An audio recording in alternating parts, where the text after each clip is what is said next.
اعوذ باللہ من الشیطان الرجیم بسم اللہ الرحمن الرحیم الذین استجابوا للہ والرسول من بعد ما اصابهم القرح للذین احسنوا منهم واتقوا اجر عظیم۔ گزشتہ آیات میں اللہ رب العزت نے غزوہ احد کا تذکرہ فرمایا۔ اب اگلی آیات میں اللہ رب العزت غزوہ حمراء الاسد کا تذکرہ فرما رہے ہیں، جو غزوہ احد کے ساتھ متصل پیش آیا۔ ان آیات کا شان ورود یہ ہے، رسول اللہ صلی اللہ علیہ وسلم جب غزوہ احد سے واپس تشریف لے آئے، 70 صحابہ کرام شہید ہو گئے۔ بہت سارے صحابہ کرام اس غزوے کے اندر زخمی ہو گئے۔ ابو سفیان اور مشرکین کا لشکر غزوہ احد سے واپس لوٹا۔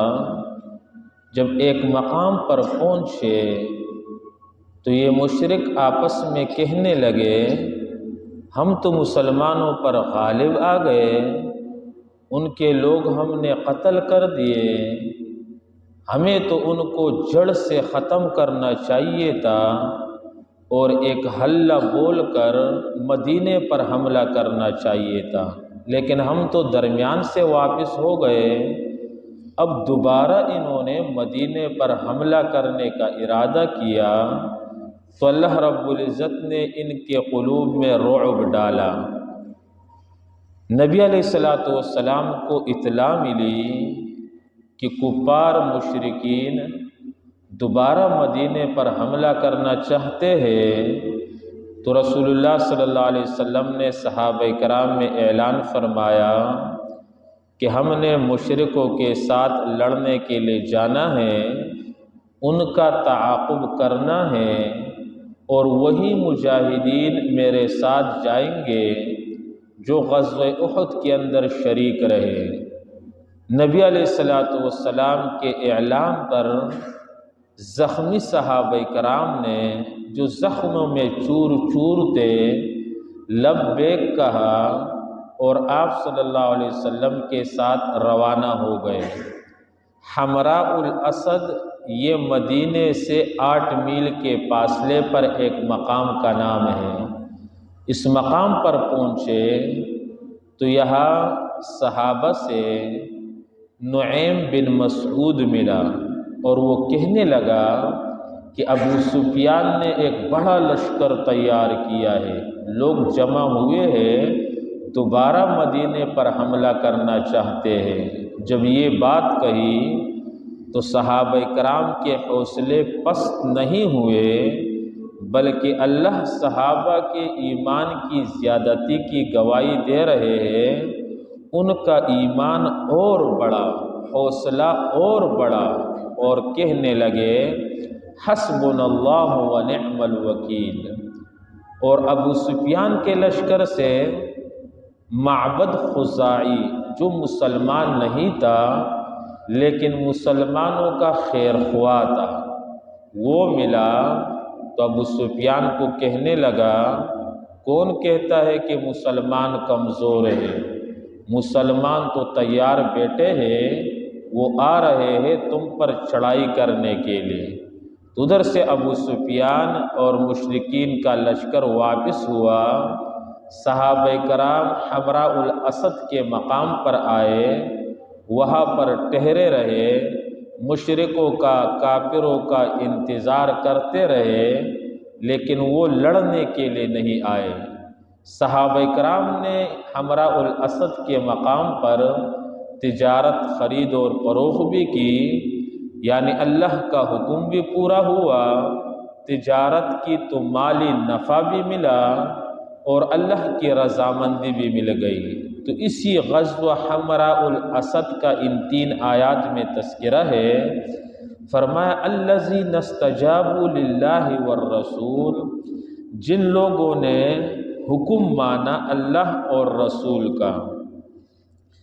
قرآن پاک کے 6666 آیت میں کہیں بھی نہیں ہے کہ اللہ نے صحابہ کو حکم دیا ہو کہ تم نکلو اس غزوے کے لیے، لیکن رسول اللہ صلی اللہ علیہ وسلم کے حکم کو اللہ تعالیٰ نے اپنا حکم قرار دیا، کیونکہ نبی کی زبان سے وَمَا يَنْطِقُ عَنِ الْهَوَىٰ إِنْ هُوَ إِلَّا وَحْيٌ يُوحَىٰ، نبی کی زبان پر وہی آتا ہے جو اللہ کی وحی ہوتا ہے، یعنی اللہ کے حکم سے نبی بولتا ہے۔ تو اس لیے رسول کے بولنے کو، رسول کی اطاعت کو اللہ کی اطاعت قرار دیا۔ من بعد ما اصابہم القرح، بات اس کے کہ ان کو پہنچے زخم، صحابہ کرام زخمی ہیں، ابھی جنگ اور لڑائی سے واپس ہوئے ہیں، اور پھر نبی نے اعلان کیا کہ دوبارہ لڑنا ہے، تو یہ دل گردے کی بات ہے کہ پھر بندہ جائے۔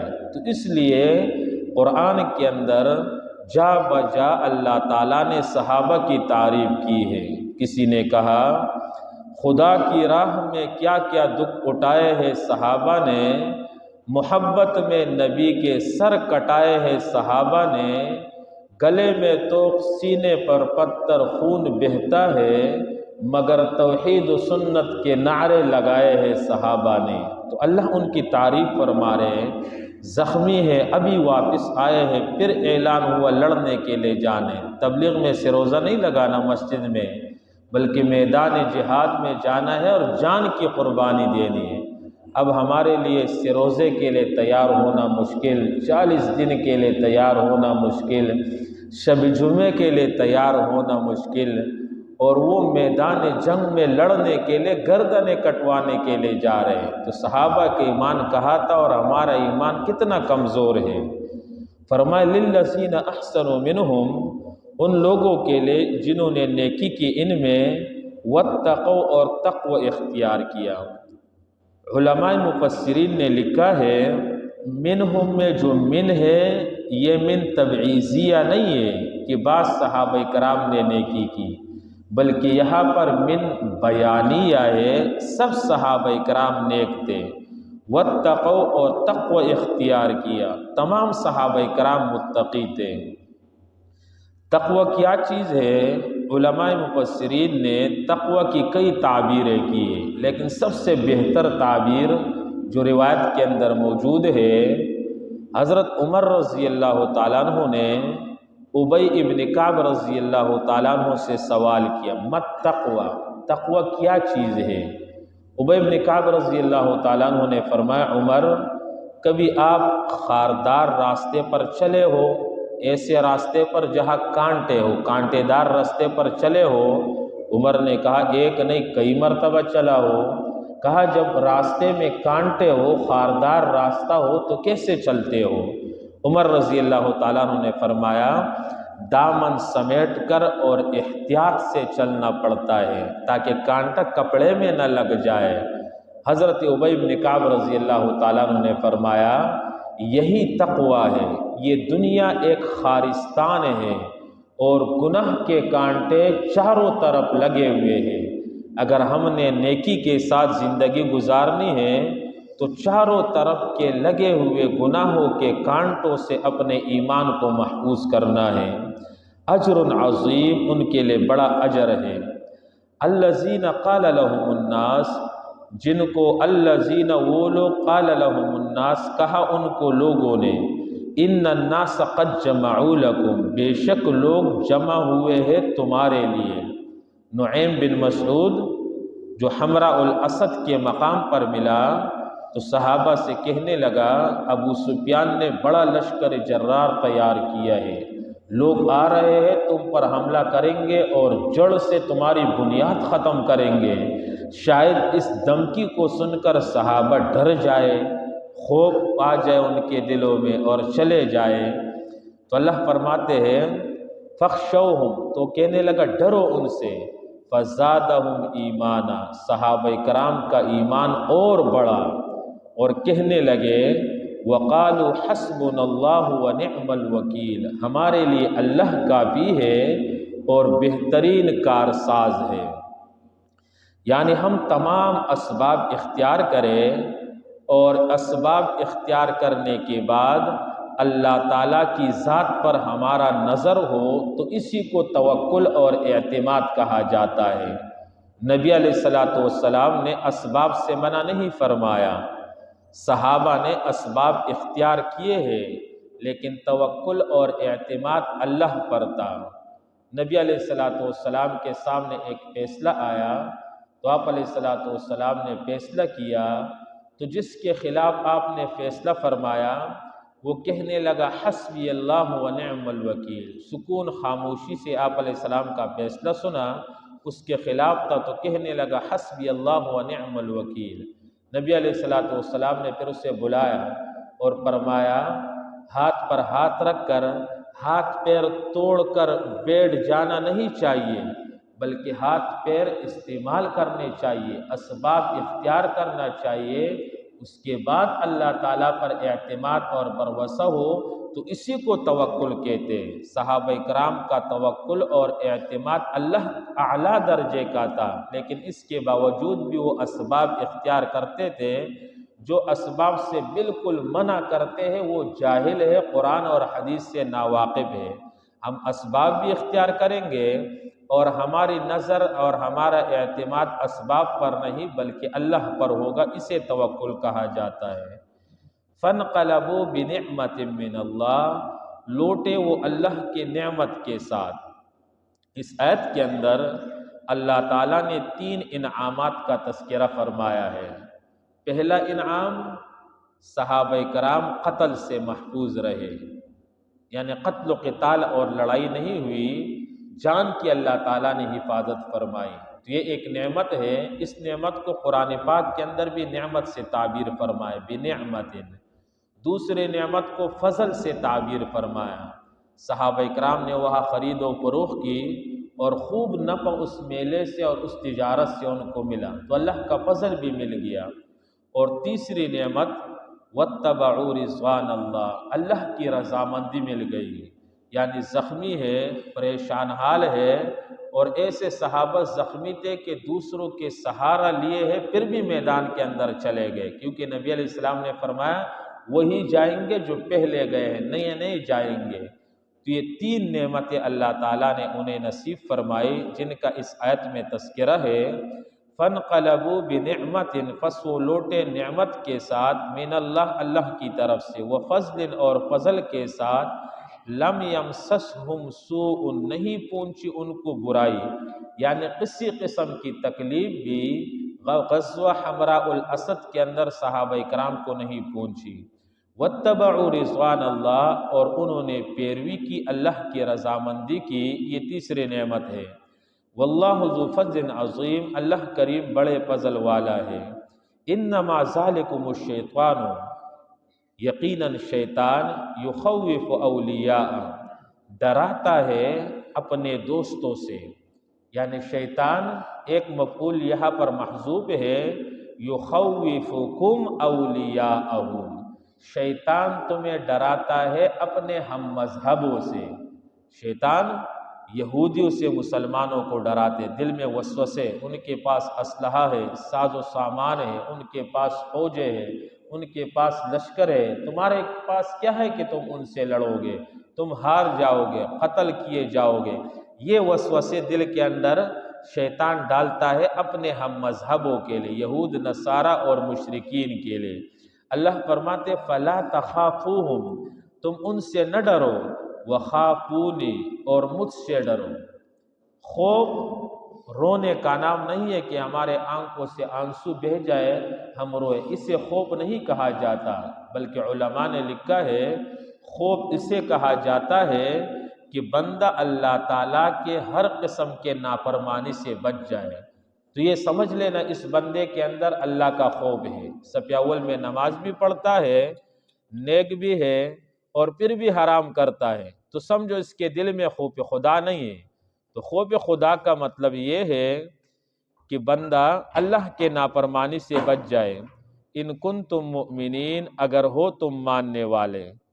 تو ان آیات کریمہ کے اندر اللہ رب العزت نے غزوہ حمراء الاسد کا تذکرہ فرمایا ہے اور مسلمانوں کو ترغیب دی ہے کہ جب بھی اللہ کا حکم ہو، جب بھی نبی کی طرف سے اعلان ہو، ہمیں اللہ کے حکم اور نبی کے طریقے کے لیے ہر وقت ہر حالت میں تیار ہونا چاہیے۔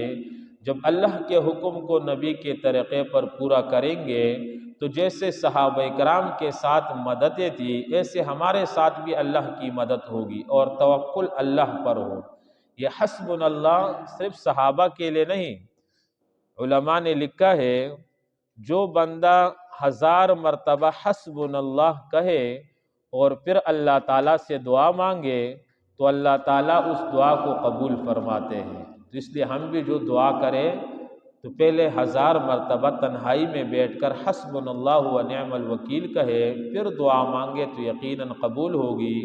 اگر کوئی خوف مصیبت کے اندر مبتلا ہے تو اس وقت بھی حسبنا اللہ و نعم الوکیل کہے تو یہ مصیبت سے نکلنے کے لیے مجرب عمل ہے۔ الذین استجابوا للہ والرسول، جن لوگوں نے کہا مانا اللہ اور رسول کا، من بعد ما اصابہم القرح، بعد اس کے کہ پہنچی ان کو زخم، للذین ان لوگوں کے لیے احسنوا جنہوں نے نیکی کی، منہم ان میں سے، واتقوا اور تقوی اختیار کیا، اجر عظیم بڑا اجر ہے۔ الذین وہ لوگ قال لهم الناس کہا ان کو لوگوں نے، ان الناس بے شک لوگ یعنی کافر، قد جمعوا لکم تحقیق جمع ہوئے ہیں تمہارے لیے، فاخشوہم پس تم ڈرو ان سے، فزادہم ایمانا بڑھ گیا ان کا ایمان، وقالوا اور کہنے لگے صحابہ، حسبنا اللہ ہمارے لیے اللہ ہی کافی ہے، ونعم الوکیل اور بہتر کارساز ہے۔ فانقلبوا پس لوٹے، بنعمت نعمت کے ساتھ، من اللہ اللہ کی طرف سے، وفضل اور فضل کے ساتھ، لم یمسسہم سوء نہیں پہنچی ان کو تکلیف برائی، واتبعوا اور انہوں نے پیروی کی، رضوان اللہ اللہ کے رضامندی کی، واللہ ذو فضل عظیم اور اللہ کریم بڑے فضل والا ہے۔ انما ذالکم الشیطان بے شک یہ شیطان، یخوف ڈراتا ہے تمہیں، اولیاءہ اپنے دوستوں سے، اپنے ہم مذہبوں سے، فلا تخافوہم پس تم مت ڈرو ان سے، وخافونی اور ڈرو مجھ سے، ان کنتم مؤمنین اگر ہو تم ماننے والے۔